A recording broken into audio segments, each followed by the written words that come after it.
Honey and Vinegar by Linetta Davis. Rebirth Ink, Milwaukee, Wisconsin. Read by Linetta Davis. We are not a family of mystics, but of dreamers. Whenever someone has a dream about fish, we know and are confident that we can soon expect a new addition to the family. My great grandmother says that whenever she dreams of water or of herself wading in water, she will soon hear that someone she knows is dead. Although these premonitions are proven with about 90% accuracy, we have never been quite sure what to do with these visions. We know enough to simply allow them into our lives and welcome them. Despite someone's past transgressions or present status within the family, all he or she has to say to get everyone's attention is, I had a dream. Around the age of 10, I began having a series of very detailed as well as disturbing dreams that stick with me even today. I have forgotten the importance of these messages that sprouted from my unconscious mind, but suddenly I recall the memory of them during my early 20s. I wasn't really raised in the church. The closest thing we had to religion was playing gospel music on Sunday mornings and saying Jesus wept before every meal, a quick and inconspicuous way to ask for God's blessing.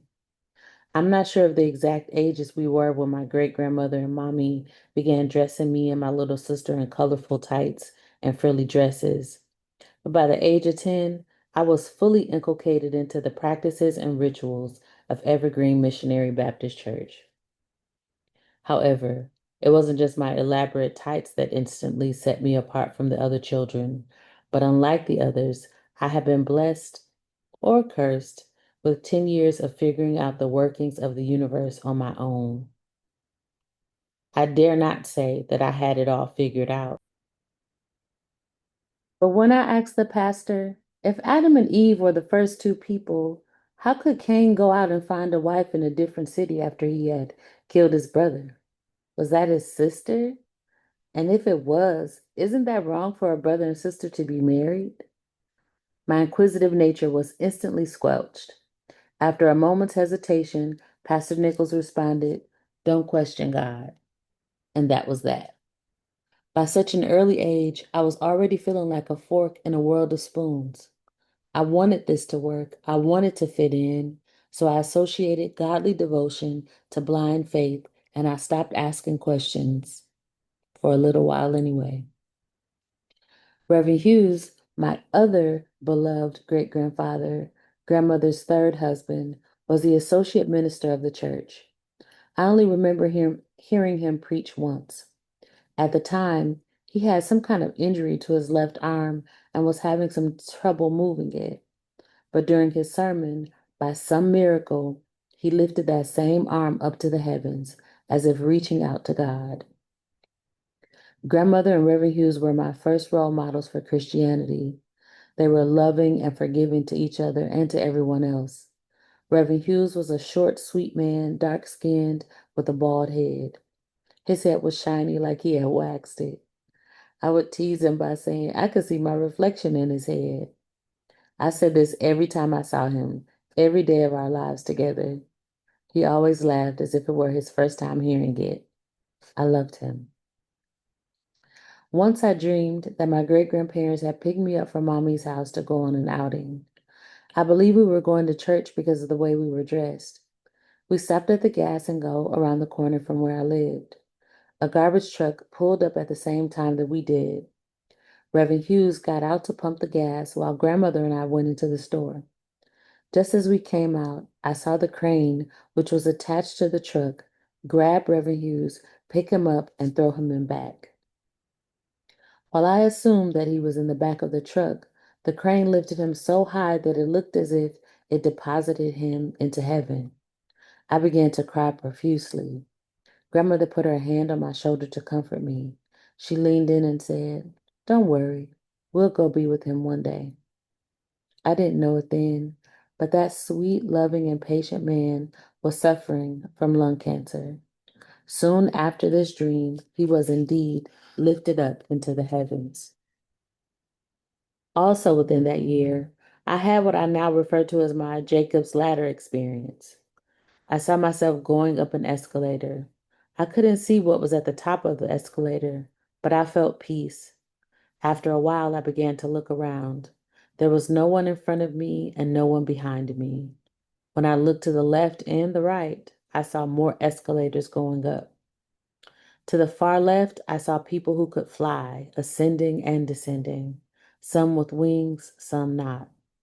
I took in all that was going on around me as I continued to move up higher on my escalator. When I remembered this dream in my early 20s, I had returned to the church and was diligently working on my holy roller status.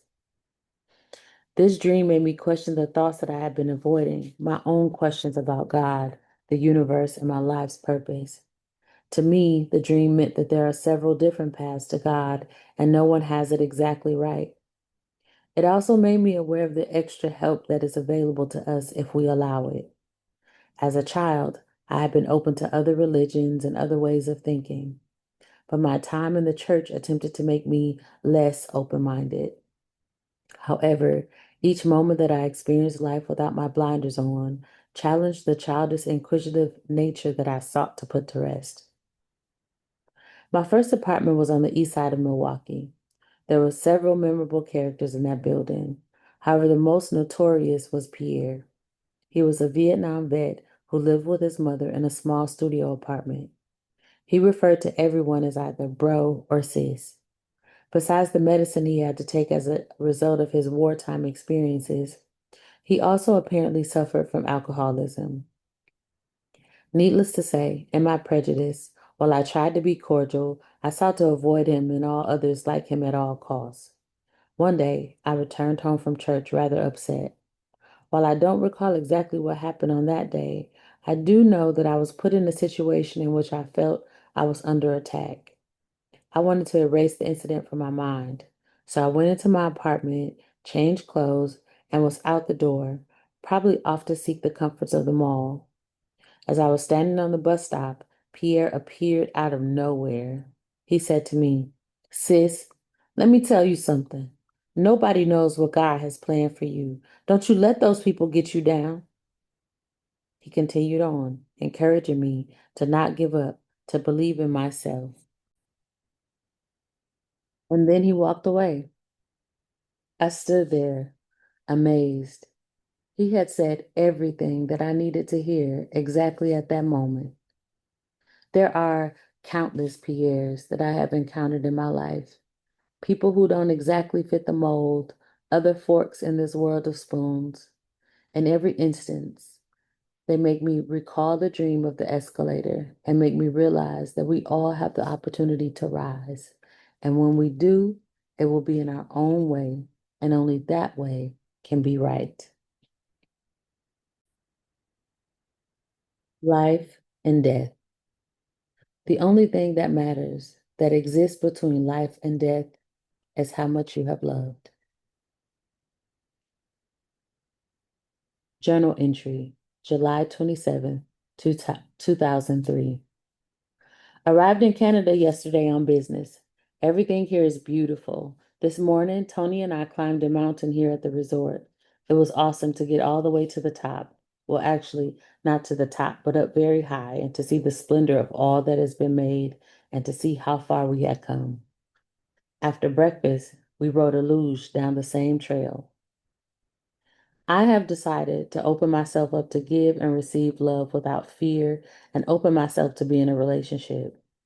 Even though the situation is complicated, I would prefer if it were with someone that I am already seeing. But I'm not sure if that is what he wants.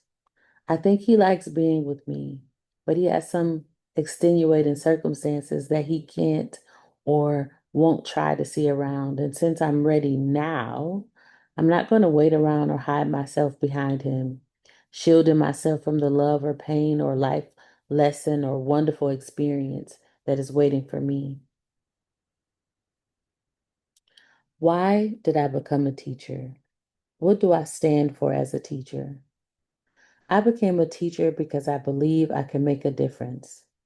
I would do it for free as repayment for those who taught me good things, to take out revenge on those who teach lies, to pull the blanket off of untruths, to shed light in the darkness, to make a dark child smile and have faith in his or her own self-worth, to help break societal and historical chains of bondage, to teach the unteachable and reach the unreachable, because I don't know what else to do with myself.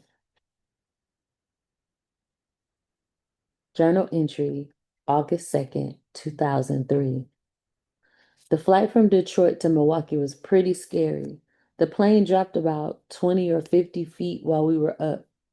Everyone on the plane gasped because it felt like we were going down. As I saw myself crash into the ground, the first thing I said was, "No, I've got too much to do." And although that may seem profound, I'm realizing now how selfish and self-centered I really was. I wasn't concerned with the goals and aspirations of the other 100 people on the plane, 12 of which I had bonded with at our conference in Mont Tremblant. I wish that at that moment of great fear that I would have looked across at one of my coworkers and said, "No, we've got too much to do." But I didn't.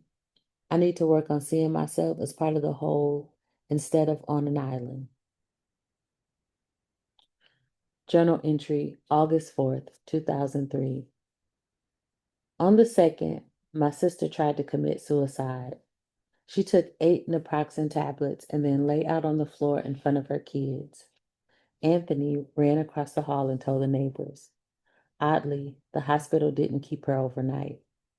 I know this incident was all about getting some attention, but nevertheless, it opened my eyes and opened a door in which I could tell her what's really going on with us. I decided that I'm going to let her be in my play. While we were in rehearsal, she was reading and listening to some of my words that related to our experiences with Mama and OD. She said things like, "I remember that," or "This sounds familiar." I hope that her breakthrough is coming soon. I had a dream this morning that was pretty weird, but actually, it's something that I always think about. There were dead people walking and living among the living, but they thought that they were still alive. Strange. I wonder if I should try to write a story about that. Although I'm not actively pursuing it, I'm definitely still open to love. Journal entry, August 5th, 2003. I need to pay some bills today. I've already written out the checks. I just need to get some stamps. I have the hardest time putting stuff in the mailbox, but after my workout, I'm going to go to the post office. The Gap is calling me too, so I'll probably go and see what she wants, or better yet, what she has for me. It's been almost 2 months, and I haven't heard from Monique. I've called and left messages, but she hasn't returned them. I'm starting to become angry, but I'm afraid that something is wrong, or at the same time. I've restarted my process of trying to get a house. I'm thinking about taking out a loan against my annuities to pay off my debt. I'm also looking into something with a representative from Wells Fargo. But spiritually, I didn't connect with the woman who called this morning. The phone kept breaking up and she couldn't hear me. I might take that as a sign that she can't hear me in other ways. Anyway, I feel like it's time for me to move on up a little higher. And this time, I'm so ready to do it. My lips are still sunburned from the trip to Canada. My skin is peeling. Ugh, I still haven't written any poetry. Journal entry, August 8th, 2003. Drama. I had it out with Denny on the phone. Yesterday, Samad called me talking about he guessed I don't love him anymore. My sister is about to get evicted for the fourth or fifth time. But yesterday, Kalandra and I hooked up and practically talked all day. So for me, talking to my former best friend cancels out all the negatives. On the other hand, Priest, a so-called poet who I almost had a fight with, had Inger to give me a note on Sunday apologizing to me. Yesterday, I caught up to him and told him that everything was squashed and I accepted his apology. Why did this fool say that he felt bad about the argument, which it wasn't an argument because I was cursing him out? But anyway, he felt bad because every time he has an argument with someone, something bad happens. Essentially, because I had an argument with him, I had to have an operation on my throat. He said, I think I'm cursed. I'm sitting here thinking, yeah, you're cursed all right with stupidity. How self centered and egotistical to think that once you become angry, the universe will redirect the negative flow to come upon the object of your contention. What a bastard. Last night, I had a dream that Pam told me that my cousin Brandon died in prison. Journal entry, August 10th, 2003. This morning, I leave for Simba Circle. I was feeling somewhat apprehensive about going, but I talked to Mama Nanusa and Demetrius, who both assured me that I have a purpose here and I need to work as a leader to fulfill that purpose. Anyway, I guess I'm as ready as I'm going to be. I feel like a lot has changed in me within the past 8 months. This year has been full of struggle, confusion, and downright mayhem, but I feel like I'm stronger for the resistance. I had an idea or thought to write about something else, but right now there is so much activity around me that it's hard to focus. Journal entry, August 11th, 2003. Strange thing. I kneeled down by my bed and prayed last night. Strange because I haven't done that in a while. Kneel and pray. To be honest, I rarely even pray. Mostly I pray when I feel like I need to recharge. I guess the problem with my prayer life, if it can be called that, is that I feel like within my spirit, I'm already in constant communion with the Most High. I do believe I'm being guided and or restrained by the power of He who sits upon the throne. I don't know. All this church doctrine all up in me still has me warring within myself. It's kind of scary to be outside of the norm in regards to faith, but I'm confident I'm where I'm supposed to be. Journal entry, August 12th, 2003. I don't know why. Maybe it's just me, but I'm not feeling camp.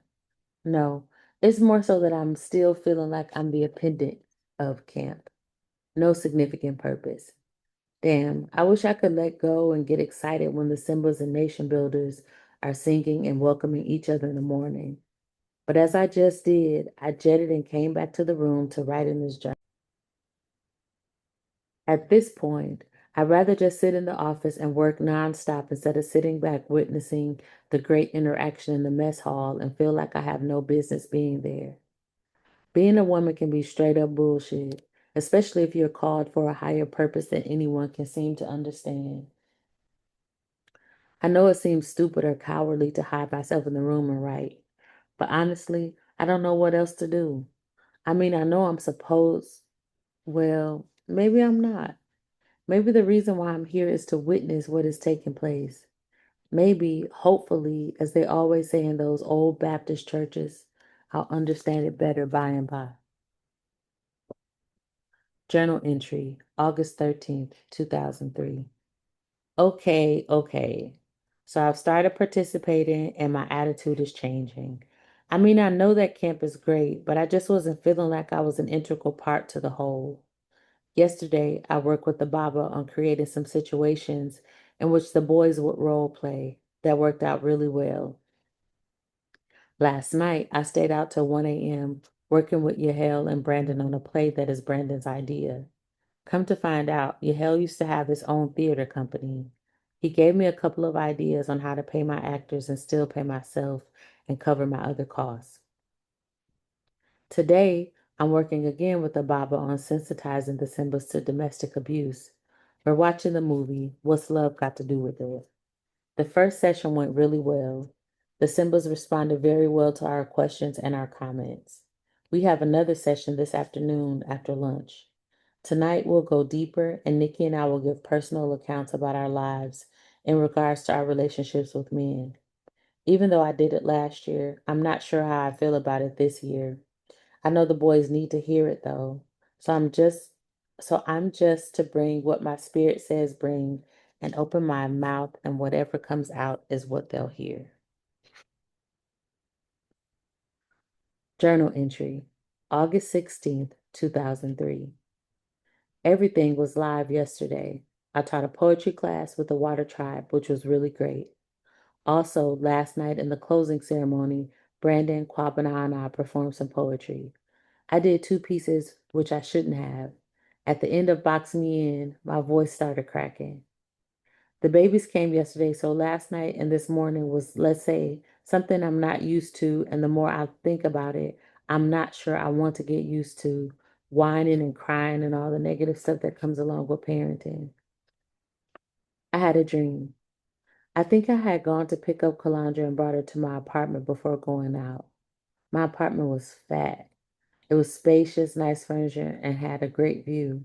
Calandra decided to leave her cell phone in the apartment because she didn't want to take it with her. But when we got back, I went to go get her phone for her and it was gone. I looked all over for it, but couldn't find it. I'm thinking that someone must have come into my apartment and taken it. I thought the phone must have cost about $125, so I should replace it. I think that this dream is letting me know that I need to handle that debt I have with Calandra that ended our friendship years ago. Journal entry, August 22nd, 2003. Dream. There was a man running. I think the man was me. He was being chased by all the great African and African American men in history. It seemed like they were dressed in the garb of their time. Like, I know I saw some wearing suits and others with different Native African garb. They all were chasing this man who I think was me, and he was not giving up. He or I was booking it, but the ancestral men kept coming. Finally, the man ran up on a pier ship dock, not little boats, but the huge ones that are on the Atlantic coast. The man, I, couldn't go any further. He stopped and turned around and looked at them. My chest was heaving because I was so tired of running, but they were cool, like they hadn't been running at all. Then I could see myself as a woman sitting with some women at a type of beach, and we were staring out from calm as if waiting by the ocean. But like the man, I felt like I had better not move. So the man is looking toward the ancestors, and he knows now that it is useless to resist. Martin Luther King Jr. is standing on the stairs, real cool like. It doesn't really look like him. And as the man, I'm thinking, that doesn't look like MLK. Looks like someone who played him in a movie. Then he looks behind him, down the stairs, and real cool, here comes Malcolm X up the stairs. He stares me down, and then the man, I, just hold my hands out as if to say, okay, I give up. Then, satisfied, Malcolm walks away down the stairs. Suddenly, the scene changes and I'm in church. Malcolm jumps up and he's behind the pulpit. The people are excited, like, yeah, Brother Malcolm is about to speak. I'm sitting there and I don't know if I'm the man or the woman, but I'm watching Malcolm X get ready to speak. Journal entry, October 2nd, 2003. Today, I felt horrible at work. I didn't want to be there. But surprisingly, when I started teaching, my anger and frustration left me, and I totally forgot that I had an attitude. I just completed part of my personal growth work for rights, dealing with change. While I was dealing with my need to eat better, I noticed that mostly I was discussing my need to feel in control of my life. Right now, my world is whirly whirly. New school year, new English teachers, new students, a new and discouraging relationship with my father, and most of all, my play. I'm so excited, but so scared at the same time. Journal entry, October 15th, 2003. May we make wise choices in how and what we harvest. Right now, I believe that God is giving me the desires of my heart. Therefore, I need to be more in tune with myself because everything I want or have dreamed about is coming to me. A few weeks ago, I was bogged down with all the things I had to do. When it got to the point where I was about to pass out from exhaustion, I said, "Oh Lord, I need some help." People just came offering to lighten my load. But now that I think about it, instead of the Most High just releasing some more favor, I think my plea for help was an admission to myself that I couldn't do this by myself. Once I did that, I changed and thus opened myself up to the people who were waiting to get this thing out there. Hakima told me that I was holding up other people's blessings by not asking for help. My hopes were high, but my faith was low. Of course, at first, I didn't want to listen to that, but now I know this to be true. Another thing, I'm noticing a lot of men coming up to me, looking at me with for real seriousness. But I swear, I don't know if that's one of the desires of my heart, but I'm real scared and not really trying to deal with that right now. Quote, may we make wise choices in how and what we let fall away. End quote. I'm feeling a little bolder about things. I feel like I'm wide open. I feel like nothing can hurt me. Well, actually, I do have a small sense of foreboding. Maybe that's just there to keep me on my toes right now and to be more careful.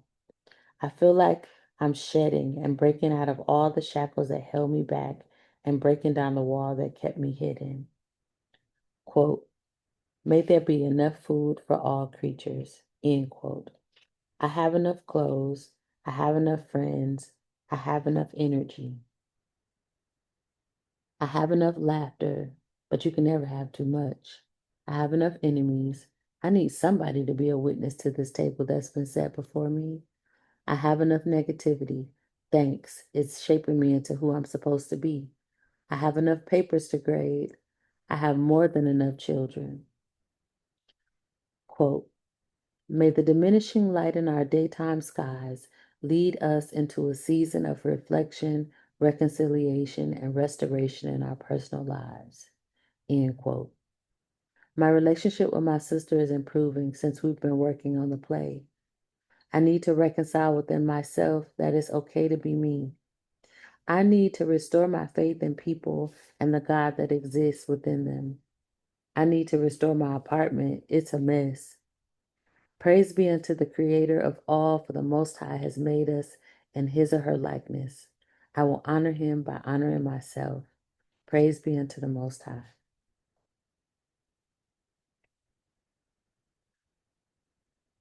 For the past 6 months or so, my focus on writing addendums to, directing, and producing my first play had been all consuming. I was excited. I felt alive. I felt like I was being, or at least becoming, wholly who I was made to be. And the joy that I felt seemed to spread to every aspect of my life.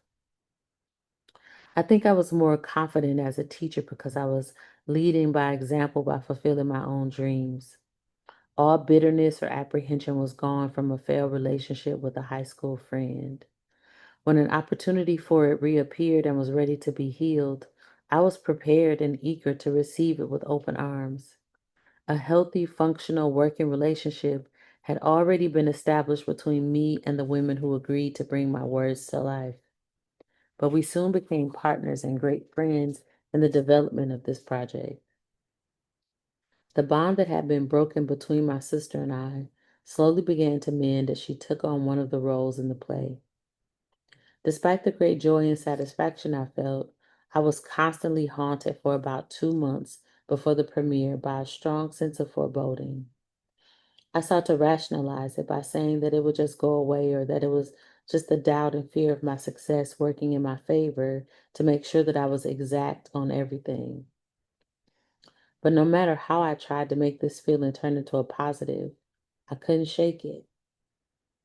Only a couple of years earlier, I had learned to give credence and pay attention to the hairs on my arms standing on end, to the knots in my stomach, and to the darkness which would intermittently cloud my mind.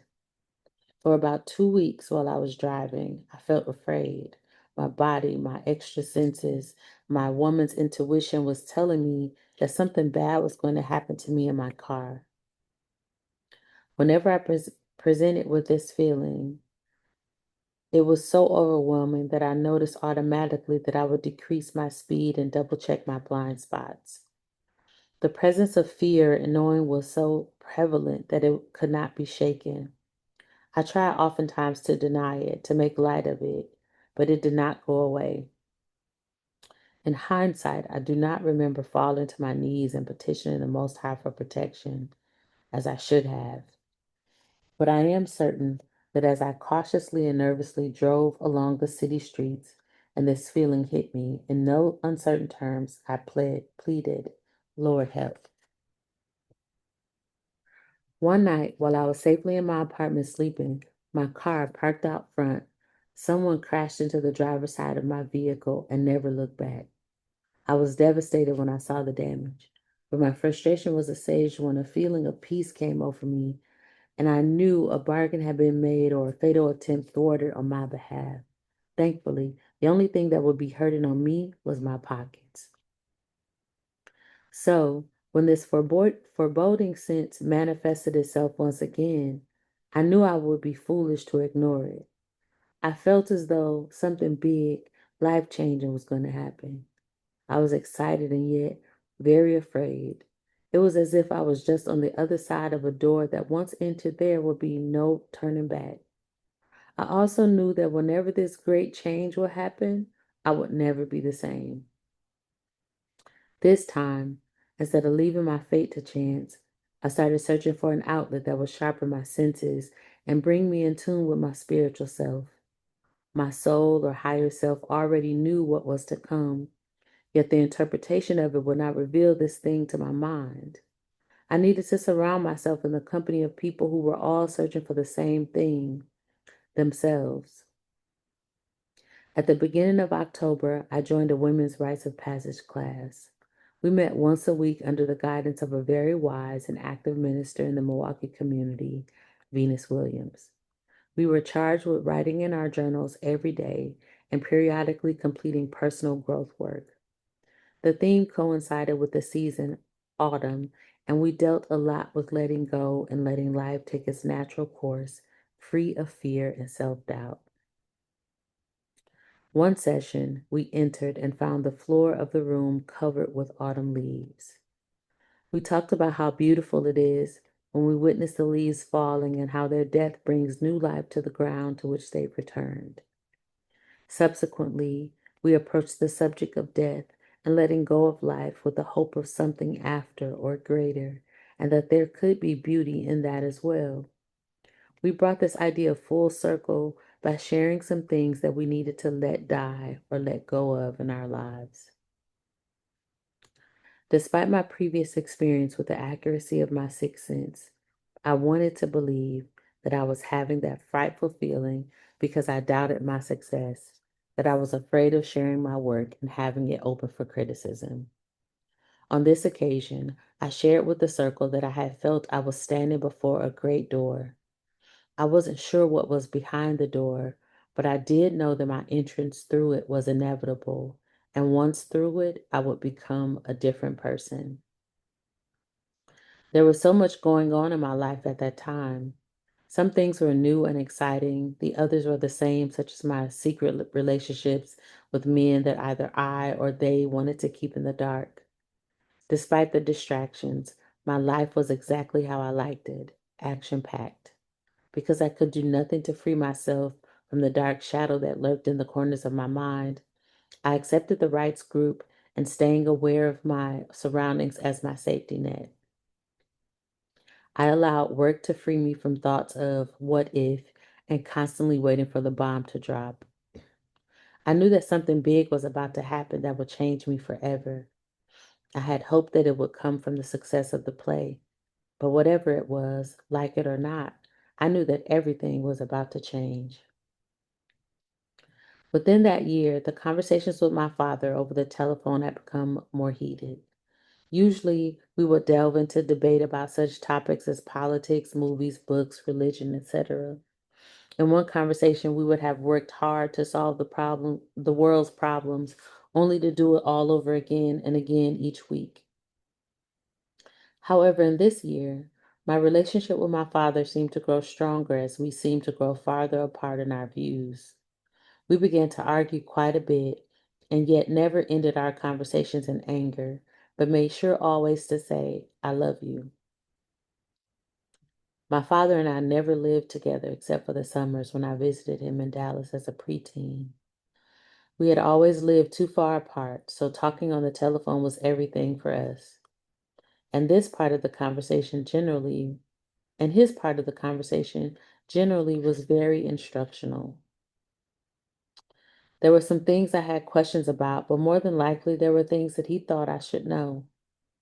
If I had transcribed each of his lessons to me, they would now be my Bible. For the majority of my life, my father's words to me were sacred. In moments when I became filled with my father's spirit, I would regurgitate his lessons and recite them to the ignorant, always beginning with, "My daddy said." And so then it was only at 25 years of age that I had the nerve to interrupt one of his lessons and interject my own thoughts. I began very shyly with, "Yeah, Dad, but," and continued to give him life from my perspective. My father was shocked, but not more than I. Who did I think I was questioning my father's ideals? This first time, I was terribly afraid of his response. There was a pregnant silence that seemed to last an eternity. Finally, I could hear the beginning of a response. I braced myself, believing my end was near, but instead, he was ecstatic. His joy seemed to say that he was proud that his little girl had found such a big voice. This moment changed us forever. My father poured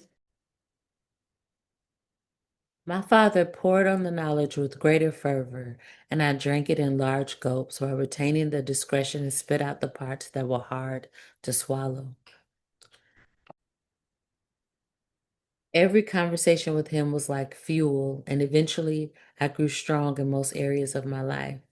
Then ultimately I graduated from "my daddy said" to, "well, I think," and what a commencement it was.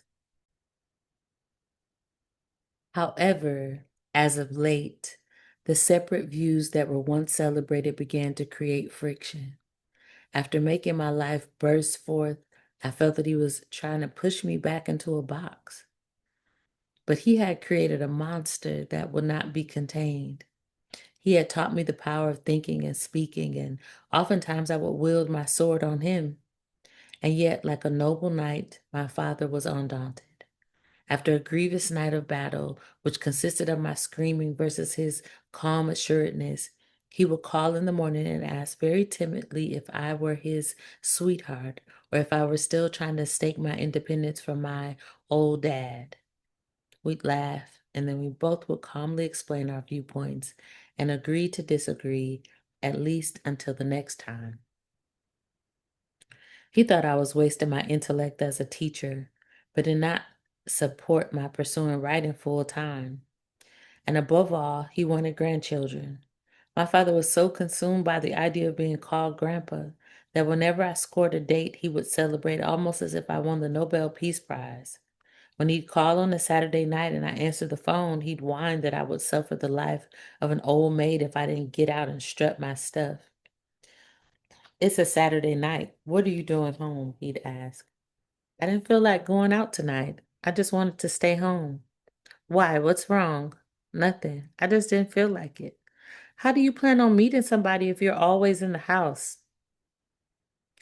He made me the most angry when he would refer to my steps towards upward mobility and my growing intellect as fine attributes that would serve me well as bait for capturing Mr. Right. Sometimes it baffled me that he could know so much about history, politics, mathematics, and the like, and yet know so little about women. Despite his chauvinistic tendencies, he was a hopeless romantic. Lights still danced in his eyes when he talked about my mother. He would recall down to the last detail the day and time that he fell in love with her. He even told me what she was wearing, the style of her hair, and how the sun shone down upon her. After a 3-year courtship, I'm told that I was conceived on the side of the road immediately following an Al Green concert in Pine Bluff, Arkansas. Both my father and mother on several occasions have pointed out to me the very spot during visits back home. And we've joked separately and together that Al Green is my second father because he was the catalyst for me getting here. My mother was 15 years old and my father 20 when I was born. In spite of their great love and plans for forever, my mom did not state him as the father for fear that he would be arrested for statutory rape. On my birth certificate, it reads, Father Unknown. From an excerpt from A Black Woman's Burden, Her Journey from Pain to Freedom, performed November 14, 2003 at Milwaukee Public Library, Centennial Hall. Author, pulling women together. Yes, look at us, broken and abused, forgotten and fallen, but we're still here. Somebody said we wouldn't make it. Sometimes we didn't even believe it ourselves. But look at us, we're still here and we refuse to die. Blues woman, walking to front corner stage right. Instead of my death, I choose to kill the thought that I have to wait on a man to exhale. Activist, walking to front stage left. The fear that if I discipline my kids, I'm going to jail, because if I don't beat them now, later the police will. I refuse to be a casualty in the war over good or bad hair. I refuse to let anyone define my Africanness by what I choose to wear. Blues woman. No longer am I relying on your acceptance of me, because as a strong Black woman, I define what is beauty. Church lady, walking to front stage left. My faith in Yahweh has taught me to fight and pray, and to walk in the way so that the young will follow, teach them and snatch them out of the pits that they wallow in. Broken woman, walking to front corner stage left. To self, I must live. Building courage, I must live. I must live so that the battle for my children will not end until they win and we begin to rebuild a nation. Author, Backstage Center. Like the news of Garvey's death that sent him to his grave, a strong Black man dead in obscurity. This propagated message of my untimely death is just a lie. Because as a living, breathing, functioning, building, strong Black woman, I refuse, lift right hand, Black power fist, Black blues woman. I refuse, lift right hand, Black power fist. Activist, I refuse, lift right hand, Black power fist. Church lady, I refuse, lift right hand, Black power fist. Broken woman, I refuse, lift right hand, Black power fist. All, I refuse to die. All, chanting, I refuse to die. I refuse to die. I refuse to die. Activists, power to the people. It's time to rise up. Exit stage left. All chanting, I refuse to die. I refuse to die. I refuse to die. Broken woman, this burden is too heavy. Lord, remove this cup. Exit stage left. All chanting, I refuse to die. I refuse to die. I refuse to die. Blues woman sings, love a man, oh, where can you be? Exit stage right. All chanting, I refuse to die. I refuse to die. I refuse to die. Church lady, my God, why have you forsaken me? Exit stage right. Author, don't you hear me? Can't you hear me? I want to be free. On November 14th, 2003, I was alive. The premiere of my play went off without a hitch. My friends, my sister, and I stood before a packed house, and they seemed to eat up every word. We thought we were good, but we had no idea we would be received so well. It was as if everyone who showed up that day had been waiting for a long time for us to come and say those words. In the final scene, the audience seemed to sit on the edge of their seats, totally captivated as we delivered our lines and imprinted on the minds of every wounded woman, I refuse to die. I refuse to die. We stood there, frozen and yet reflecting times gone before, dressed in black with our fists in the air. The audience was on their feet. We took our bow, the lights went out, and the curtain closed. Two of my students rushed the back of the stage, wanted to congratulate me. Later, after we had changed our clothes, we went out to the stage, and the people still there wanted to talk and ask us questions. wanted our autographs on their programs, wanted to take our pictures. We were amazed and yet humbled by this response. Those same students, Brandon and Jaleesa, ran to the bottom of the stage and called out to me. When I answered, they spoke in unison. Miss Alexander, we refuse to die too. This night was the happiest of my life. I was completely alive, and it was everything that I had imagined. I was fearless, no longer afraid of what was behind that door. The very next day, November 15th, 2003, my father, at the age of 49, was found dead in his bathtub. Thank you for listening. We've come to the end of the first section, Life and Death. If you would like to use this space as your grief companion, as it was initially intended, then I invite you to respond to the following two prompts.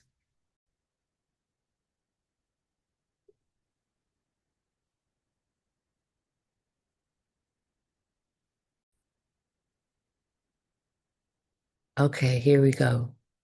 Write about your initial reaction to the loss of your loved one. What were your thoughts, feelings, and physical sensations in that moment? Is there a specific memory or conversation with them that replays in your mind? Write it out in as much detail as possible. Again, this ends our section on life and death. Thank you for listening to Honey and Vinegar by me, Linetta Alexander.